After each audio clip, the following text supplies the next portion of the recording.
Mikey Caplice, it's a fettuccine, or spaghettini. Uno piatto di farfalle. Penne rigate. No, no, no. It's not about the pasta. It's about the sauce. Nothing like a pasta fagioli with a little spice. That's nice.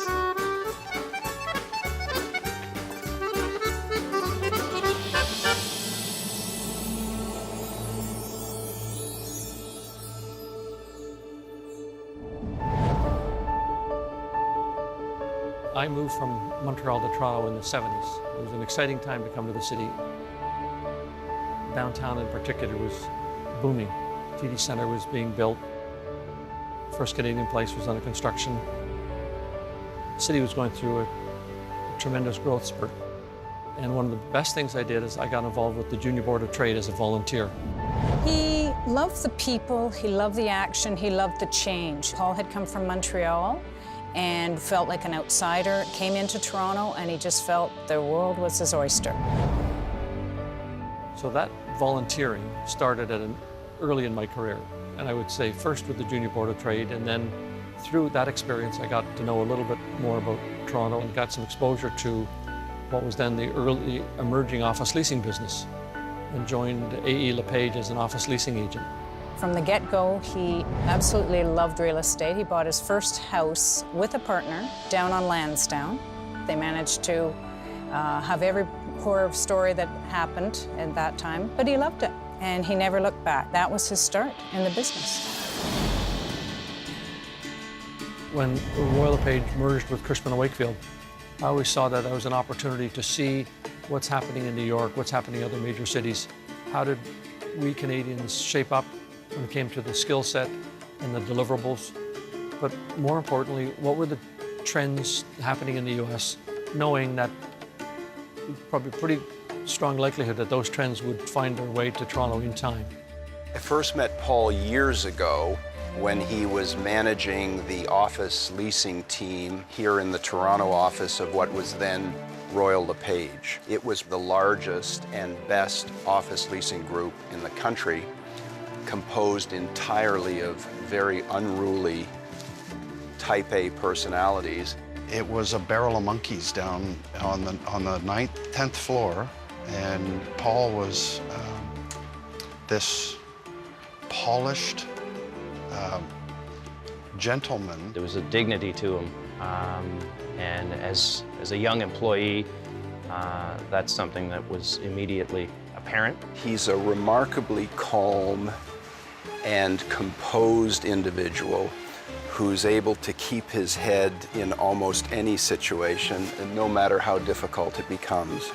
And that view has not changed at all. I constantly relied on Paul to give me up-to-date information, more than just the stats. How can his shirts be as pressed and as clean as they are? He had the monogram on his shirt sleeves, which was, for me as a young kid coming into the firm, incredible. Class and intelligence.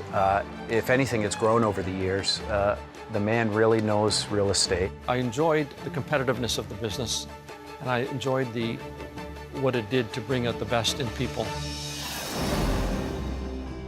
I think about Paul at C.B. Richard Ellis, at Royal LePage, Cushman & Wakefield, the Board of Trade, RealPAC. He makes friends wherever he goes. He's like the King of Kensington. He could not go 10 feet without someone saying hi to him. He knew every retailer, every person from the office side of that building came up and said hi to Paul. As a leader, as a gentleman, as an ambassador, Paul has done a great deal for all of us in the industry to really promote the professionalism of the business in this city. The thing I've learned most noticeably from Paul is that you should never quit, you should never give up, you should never give in. I've learned that you can be really successful in business and be a great human being at the same time. I've learned to have a positive attitude despite adversity. Paul's taught me a number of things over the years. How to be more self-deprecating, how to listen thoughtfully, empathy in leadership, all very, very important qualities. And watching over the last 2 years his valiant recovery from his stroke has been a true inspiration to all of us. On November 30th, 2012, Paul had a massive stroke. At the time of the stroke, I was fortunate that my wife and daughter were there with me, and they, once again, didn't listen to me, because all I wanted to do was go back to bed, and I thought I was just tired from the long week. He spent 1 month at Sunnybrook Hospital and 4 months in rehab. He was lucky to be alive. The support from the real estate community, the RealPAC staff and board were just extraordinary. From the industry, it was amazing the number of people that came forward and said really nice things about Paul. I brought just a few samples of some of the letters that were written. This gives me actually an opportunity to thank those people who made an effort. I always believed that you had to outwork everybody. It was one of the key elements to be successful, at least for me. Being respectful of people, regardless of where they stood in an organization. It was something I enjoyed doing, and it was a very effective way for me to interact with people and build relationships. Congratulations, Paul, on your Director's Award. Your camaraderie and your contribution to me, to this company, and to the industry as a whole all points to how well-deserved that honor is. You've raised the bar for all of us, in business, in family, and in community. Congratulations on a well-deserved award for such a long and outstanding contribution to our industry. Paul, as they say in Italian, bravo. It's a wonderful honor and privilege to be recognized with my peers.